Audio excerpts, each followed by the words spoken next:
ఓం నమో వెంకటేశాయ. జ్యోతిషార్థంకరం ఛానల్కి స్వాగతం.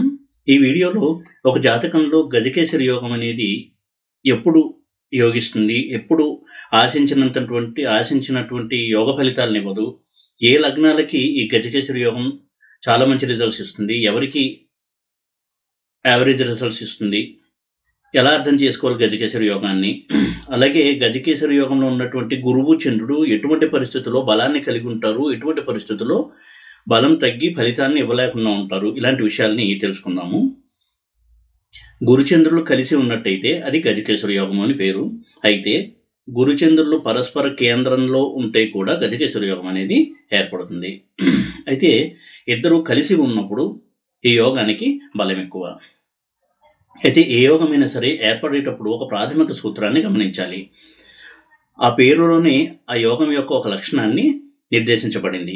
గజకేసరి యోగము అన్నప్పుడు అక్కడ గజము అంటే గురువుకి రిప్రజెంటేషను, అలాగే కేసరి అనేది చంద్రుడికి రిప్రజెంటేషన్. కాబట్టి గురువు ఎక్కువ డిగ్రీలో ఉండి చంద్రుడు తక్కువ డిగ్రీలో ఉన్నట్టయితే గజకేసరి యోగానికి ఇంకా ఎక్కువ బలం అనేది ఉంటుంది. అలాగే ఇద్దరు ఒకే రాశిలో ఉండాలి. ఈ గురుచంద్రులు ఒక రాశిలో ఉన్నప్పుడు ఏ గ్రహానికైనా సరే అది మిత్రక్షేత్రం అయినట్టయితే ఆ గ్రహం అనేది బలంగా ఉంటుంది. ఇలా కొన్ని మనం ఫ్యాక్టర్స్ని కన్సిడర్ చేయాలి. ఇక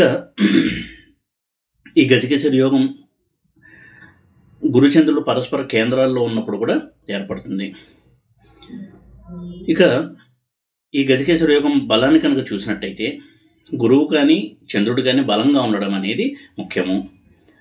ఉదాహరణకి ఈ యోగము కర్కాటక రాశిలో ఏర్పడినట్టయితే అది గురువుకి ఉచ్చక్షేత్రము, చంద్రుడికి స్వక్షేత్రము. అలాగే వృషభ రాశిలో కనుక ఏర్పడినట్టయితే అది గురువుకి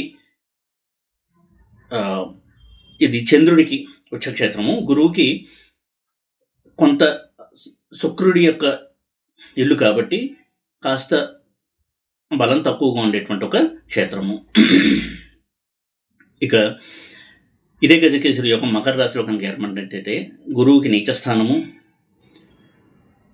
ఈ విధంగా గురువు యొక్క బలాన్ని కూడా మనం పరిశీలించాలి.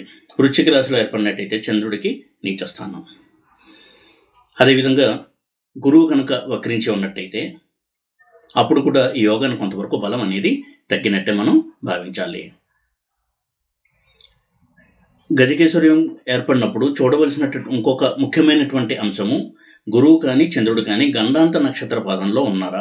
అయితే గండాంత నక్షత్ర పాదం ఏంటి అనేది నేను చార్ట్లో చూపిస్తూ ఎక్స్ప్లెయిన్ చేస్తాను.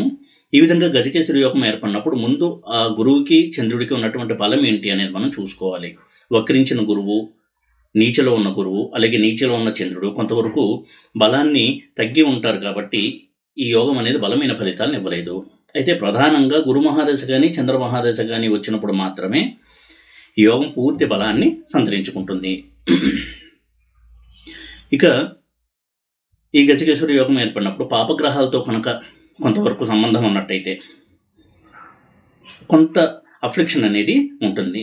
ఈ యోగం బలహీన పడకపోయినప్పటికీ కూడా కొంతవరకు డిస్టర్బెన్సెస్ అనేవి ఉంటాయి. ఏ గ్రహము ఈ గురుచంద్రుల్ని చూస్తోంది అనే దాన్ని బట్టి ఎటువంటి డిస్టర్బెన్సెస్ ఉంటాయని మనం అంచనా వేయాల్సి ఉంటుంది. అలాగే దుస్థానాల్లో గజకేసరి యోగము పెద్దగా గొప్ప రిజల్ట్స్ అనేది ఇవ్వదు. అలాగే కేంద్ర కోణాల్లో ఉన్నటువంటి గజకేసరి యోగం చాలా మంచి ఫలితాలని ఇస్తుంది. ఇలాంటి ప్రాథమిక సూత్రాలు ముందు పరిశీలన చేయాలి ఈ యోగం ఏర్పడినట్టయితే.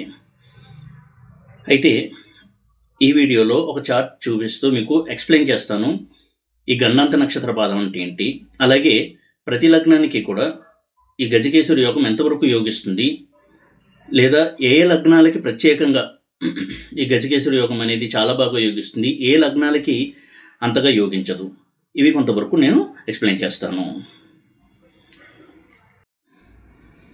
ఇక్కడ గజకేసరి యోగం అనేది ఏ సందర్భంలో బలంగా ఉంటుంది, గురు మహాదశ లేదా చంద్ర మహాదశ వచ్చేటప్పుడు మంచి ఫలితాలను ఇస్తుంది, యోగవంతమైనటువంటి ఫలితాలను ఇస్తుంది అనేది తెలుసుకుందాము. ముఖ్యంగా గురువు యోగకారకుడైనటువంటి లగ్నాలకి, చంద్రుడు యోగకారకుడైనటువంటి లగ్నాలకి ఈ యోగం అనేది చాలా మంచి ఫలితాలను ఇస్తుంది, అందులోనూ కేంద్ర కోణాల్లో కనుక ఉన్నట్టయితే. ఉదాహరణకి గురువు మీన లగ్నానికి యోగకారకుడు, ఈ మీనలగ్నానికి యోగకారకుడైన గురువు కనుక గజకేసరి యోగంలో ఉంటే మంచి ఫలితాలని ఇస్తాడు.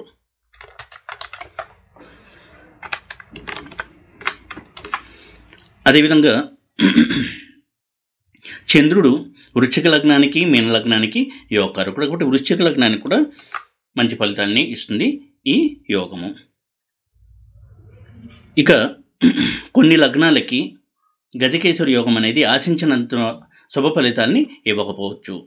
ఎందుకంటే ఆ లగ్నాలకి గురువు కొంతవరకు మ్యాలిఫిక్ ప్లానెట్ అంటే పాపగ్రహం అవుతాడు కాబట్టి. గురువు ఏ లగ్నాలకి పాపగ్రహాలను చూసినట్టయితే వృషభ లగ్నానికి గురువు అష్టమాధిపతి అవుతాడు. 8th హౌస్ అనే ధనస్సు అవుతుంది. ఇది గురువుకి మూల త్రికోణ స్థానం. మూల త్రికోణ స్థానం పాపాధిపత్యం తీసుకుంది కాబట్టి, దుస్థానాధిపత్యం తీసుకుంది కాబట్టి గురువు ఎక్కువగా నెగిటివ్ రిజల్ట్స్ ఇస్తాడు వృషభ లగ్నానికి. ఇటువంటి పరిస్థితుల్లో ఉన్నటువంటి గురువు పూర్తి స్థాయిలో గజకేసరి యోగం యొక్క పాజిటివ్ రిజల్ట్స్ని ఇవ్వడంలో అంత సమర్థతని కలిగి ఉండడు. అలాగే తులాలగ్నం కనుక చూసినట్టయితే తులాలగ్నానికి గురువు 3rd లార్డ్ అలాగే 6th లార్డ్. ఇది తీసేద్దాము. ఓకే, సో ఈ లగ్నానికి కూడా గురువు ఆశించినంత శుభ ఫలితాలని ఇవ్వలేడు. ఇక మిథున లగ్నానికి గురువు 7th లార్డ్ అలాగే 10th లార్డ్ అంటే ఉభయ కేంద్రాధిపతి అవుతాడు కాబట్టి మీన లగ్నానికి చాలా సమస్యలను ఇస్తాడు గురువు. అలాగే కన్యా లగ్నం విషయాన్ని కనుక తీసుకున్నట్టయితే కన్యా లగ్నాన్ని కూడా 2 కేంద్రాలకి ఆధిపత్యం వహిస్తాడు గురువు, 4th హౌస్కి 7th హౌస్కి. ఈ లగ్నాన్ని కూడా గురువు పూర్తి శుభుడు కాదు. ఇక కర్కాటక లగ్నానికి గురువు 6th హౌస్కి ఆధిపత్యం వహిస్తాడు. 6th హౌస్ అనేది మూల త్రికోణమైంది. ఈ లగ్నాన్ని కూడా గురువు కొంతవరకు నెగిటివ్ రిజల్ట్స్ని ఇస్తాడు యోగంలో ఉన్నప్పటికీ. అదేవిధంగా మకర లగ్నం విషయానికి వచ్చినట్టయితే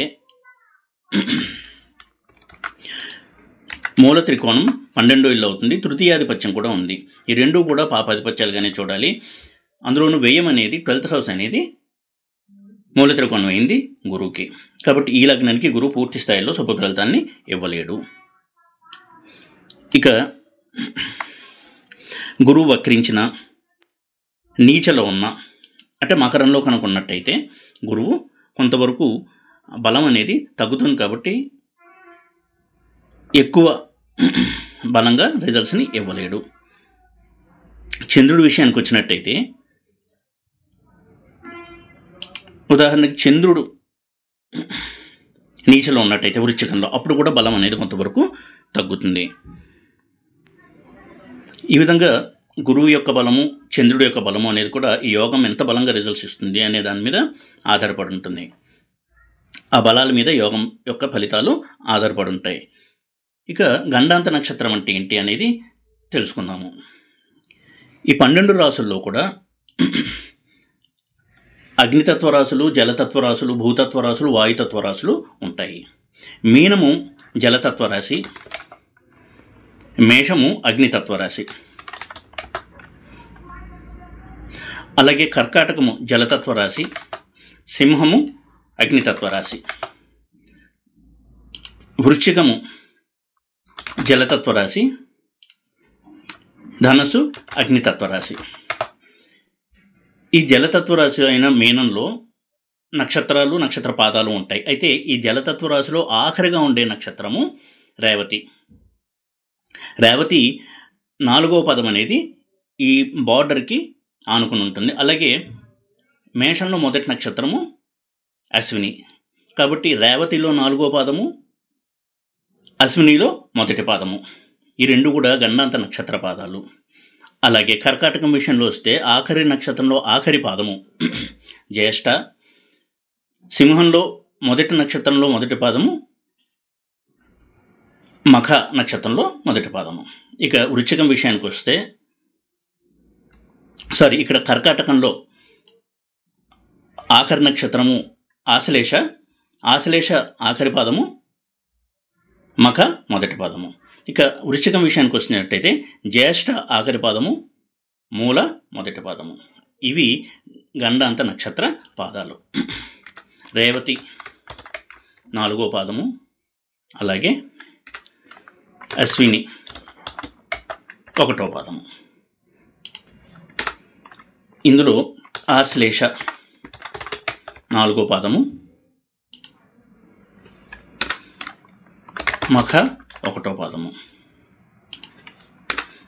ఇందులో జ్యేష్ఠ 4వ పాదము. దీంట్లో మూల 1వ పాదం. ఇవి గండంత నక్షత్ర పాదాలు. ఇందులో కనుక గురువు కానీ చంద్రుడు కానీ ఉన్నట్టయితే కొంతవరకు ప్రాబ్లమ్స్ ఉంటాయి ఇచ్చేటువంటి రిజల్ట్స్లో. ఇది ఇప్పుడు కూడా మనం అబ్జర్వ్ చేయాలి. ఒకవేళ అలా కనుక ఉన్నట్టయితే, ఉదాహరణకి చంద్రుడు వృశ్చికంలో ఉన్నాడు, అది చంద్రుడికి నీచ, అందులోనూ మళ్ళీ జ్యేష్ఠ 4వ పాదంలో కనుక ఉన్నట్టయితే మరింతగా కొంత బలం అనేది తగ్గుతుంది, నెగిటివ్ రిజల్ట్స్ కూడా ఎక్కువ ఇవ్వడానికి అవకాశం ఉంటుంది. ఇక నైసర్గిక పాపగ్రహాలు చూడటము, ఆధిపత్య పాపగ్రహాలు చూడటం అనేది కూడా యోగం యొక్క బలాన్ని తగ్గిస్తుంది. ఈ సూత్రాలు ఆధారం చేసుకుని ఎప్పుడూ కూడా ఎంత బలంగా యోగం ఉంది అనేది మనం ఒక అంచనాకి రావాల్సి ఉంటుంది.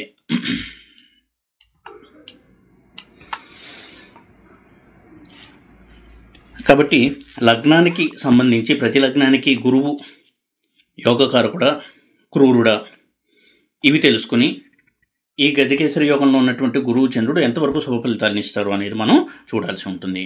ఉదాహరణకి మేషలగ్నానికి, అలాగే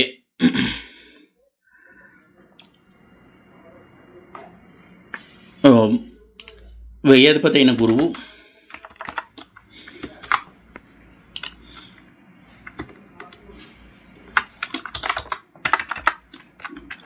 ట్వెల్త్ హౌస్కి ఆధిపత్యం వహిస్తాడు, కానీ 9th హౌస్కి కూడా ఆధిపత్యం వహిస్తాడు. కాబట్టి ఎక్కువగా ప్రాబ్లం ఇచ్చేటువంటి గ్రహం కాదు. 9th హౌస్ అనేది మూల త్రికోణమైంది, కోణస్థానం అనేది.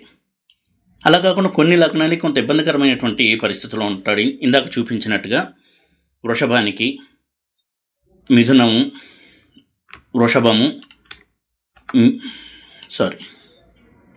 వృషభము, మిథునము, కర్కాటకము, కన్య, తుల,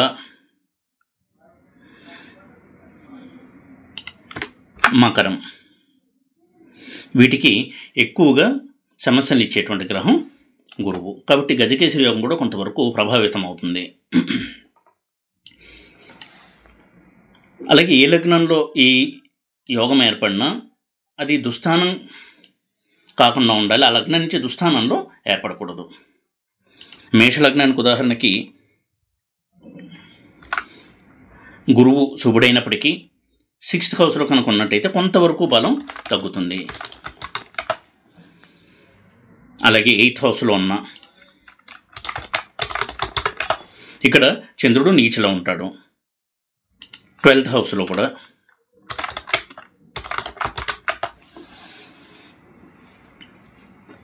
కాబట్టి ఇటువంటి దుస్థానాల్లో ఉండకుండడం. ఇక్కడ గురుచంద్రుడు 12th హౌస్లో ఉన్న గురువుకి అది స్వక్షేత్రం కాబట్టి కొంత బలం అనేది ఉంటుంది ఈ మిగతా 2 కాంబినేషన్స్తో పోలిస్తే.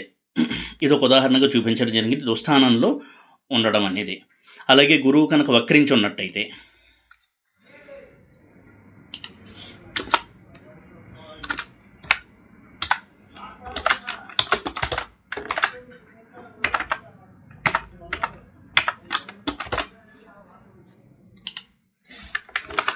అప్పుడు కూడా కొంతవరకు డిస్టర్బెన్సెస్ అనేవి ఉంటాయి ఇచ్చేటువంటి యోగం యొక్క రిజల్ట్స్లో, ఆ ఫలితాల్లో. ఈ విధంగా గండాంత నక్షత్ర పాదంలో యోగం ఏర్పడిందా, గురువు వక్రించి ఉన్నాడా, గురువు కానీ చంద్రుడు కానీ నీచలో ఉన్నారా, ఇవన్నీ కూడా మనం పరిశీలించాల్సి ఉంటుంది యోగం యొక్క బలాన్ని నిర్ధారణ చేయడంలో. అలా కాకుండా ఒక్కొక్కసారి గురుచంద్రులు ఇద్దరూ కలవకుండా పరస్పర కేంద్రంలో ఉన్నప్పుడు కూడా యోగం అనేది ఏర్పడుతుంది. ఉదాహరణకి గురువు 4వ ఉన్నాడు, చంద్రుడు 10వ. ఇదే మేషలగ్నానికి. ఇది కూడా గజకేసరి యోగాన్ని సూచిస్తుంది. ఈ విధంగా గురుచంద్రులు పరస్పర కేంద్రంలో ఉన్నప్పుడు కూడా బలంగా ఉండడం వలన ఆ యోగం యొక్క బలం కూడా పెరుగుతుంది. ఇక్కడ గురువు ఉచ్చలో ఉన్నాడు. అలా కాకుండా గురువు ఇక్కడ ఉండి చంద్రుడు ఇక్కడ ఉన్నట్టయితే ఇక్కడ కూడా యోగం అనేది యాక్టివేట్ అవుతుంది. గురువు నీచలో ఉన్నప్పటికీ కూడా చంద్రుడికి కేంద్రంలో ఉన్నాడు కాబట్టి నీచభంగం జరుగుతుంది కాబట్టి ఇది కూడా మంచి బలాన్ని ఇచ్చేటువంటి యోగంగానే చూడొచ్చు. ఇలాగ గజకేసరి యోగం గురించి కూడా కొంత క్లారిటీ తెచ్చుకుని ఎప్పుడూ గజకేసరి యోగం మంచి రిజల్ట్సే ఇస్తుంది అని అనుకోవడం కూడా పొరపాటు. ఎంత బలంగా ఉన్నారు గురువు చంద్రుడు అనేది చూడడం అనేది చాలా ముఖ్యమైనటువంటి అంశము. ఈ విషయాల్ని కూడా పరిగణలోకి తీసుకుని అనలైజ్ చేయాల్సి ఉంటుంది ఈ గజకేసరి యోగం యొక్క బలాన్ని నిర్ధారణ చేసేటప్పుడు. ఈ విధంగా గజకేసరి యోగం ఏర్పడినప్పుడు ఏ రాశిలో ఏర్పడింది, వేరే గ్రహాలతో చూడబడుతోందా, అలాగే గురువు వక్రించి ఉన్నాడా, నీచలో ఉన్నాడా, అలాగే చంద్రుడు నీచలో ఉన్నాడా, అలాగే అస్తంగత్వం కనుక చెంది ఉన్నాడా గురువు కానీ చంద్రుడు కానీ, ఇలాంటివన్నీ కూడా చూడాల్సి ఉంటుంది. అయితే ఎప్పుడైనా సరే ఒక యోగం ఏర్పడినప్పుడు ఆ యోగానికి సంబంధించిన గ్రహాలు మాత్రమే పాల్గొనవలసి ఉంటుంది. అలా కాకుండా వేరే గ్రహం కనుక చేరినట్టయితే ఆ యోగం కొంతవరకు డిస్టర్బ్ అవుతుంది. కాబట్టి గురుచంద్రులు మాత్రమే ఉన్నప్పుడు ఆ యోగానికి బలం ఎక్కువ. గురువు చంద్రుడు పరస్పరం కేంద్రంలో ఉన్నప్పుడు కూడా గురువు కానీ చంద్రుడు కానీ వేరే గ్రహంతో ఉన్నట్టయితే కొంతవరకు ఆ యోగం అనేది డిస్టర్బ్ అవుతుంది. అలాగే గురువు రవితో కలిసి ఉన్నప్పుడు అస్తంగత్వం చెందినట్టయితే ఆ యోగం కొంత బలహీనపడేటువంటి అవకాశం ఉంటుంది గురువు పర్స్పెక్టివ్లో, గురువు యొక్క బలం రీత్యా. ఈ విధంగా గజకేసరి యోగం ఏర్పడినప్పుడు ఆ యోగం చాలా మంచి రిజల్ట్సే ఇస్తుంది అని ఒక నిర్ధారణకి రాకుండా ఎంత బలంగా ఉంది, అదేవిధంగా గురు మహాదశ చంద్ర మహాదశ వస్తున్నాయా, ఎంత పాజిటివ్గా ఉంది, ఎంత నెగిటివ్ రిజల్ట్స్ ఇస్తుంది అనేది కూడా ఒక అంచనా అనేది తెచ్చుకుని అంచనాకి వచ్చి ఏ గ్రహం అయితే బలహీనంగా ఉందో, ఏ గ్రహం అయితే బలహీనంగా ఉందో దానికి రెమెడీస్ చేసుకోవడం అనేది ఆ యోగం యొక్క బలాన్ని పెంచడానికి సహాయపడుతుంది. ఈ విధంగా గజకేసరి యోగం గురించి ఉన్నటువంటి కొంత అపోహలను కూడా తొలగించే ప్రయత్నంలో ఈ వీడియోలో ఈ యోగం ఏర్పడినప్పుడు ఏ కోణాల్లో యోగాన్ని పరిశీలించాలి, బల నిర్ధారణ చేయాలి అనేది డిస్కస్ చేయడం అనేది జరిగింది. ఈ వీడియో కనుక మీకు నచ్చినట్టయితే లైక్ చేసి, షేర్ చేసి, సబ్స్క్రైబ్ చేయండి. ఓం నమో వెంకటేశాయ.